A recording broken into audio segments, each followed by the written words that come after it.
యాక్చువల్గా 4 types of silks ఉంటాయి స్వప్న గారు. వన్ ఈజ్ మల్బరీ, తర్వాత టస్సర్, ఏరీ, మూగా. ఈ 4 సిల్క్స్ తప్ప మీరు ఏది విన్నా అపార్ట్ ఫ్రమ్ దట్ అది మనం పెట్టుకున్న పేర్లు మాత్రమే. మనకున్నది only 4 types of silks. Cocoon నుంచి వచ్చేది 4 టైప్స్ ఆఫ్ సిల్క్ మటుకే. Okay. And silk mark certification అంటారు, అంటే ఏమిటి, దానివల్ల మనకి ఏంటి మంచి? సో సిల్క్ మార్క్ సర్టిఫికేషన్ అన్నది ఆల్మోస్ట్ 2000 నుంచి గవర్నమెంట్ స్టార్ట్ చేసింది. ఎందుకంటే ఇది డైల్యూట్ అవుతుందని తెలుసో మరి ఏమో అప్పటికే 2002లో స్టార్ట్ చేసి ఈ సిల్క్ మార్క్కి ఒక లోగో అనేది ఇచ్చారనమాట. సో అప్పటి నుంచి స్టార్ట్ అయింది. ఇప్పుడు మనం చూసుకుంటే 2-3 ఇయర్స్ డికేట్స్ ముందు BIS హాల్ మార్క్ గోల్డ్కి ఉండేది కాదు.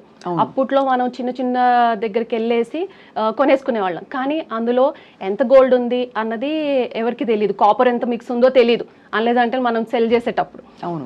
అలా ఇందులో కూడా అలా డైల్యూట్ అవుతుంది అన్న ఉద్దేశంతో సిల్క్ మార్క్ ఇండియా వాళ్ళు ఒకటి స్టార్ట్ చేశారనమాట.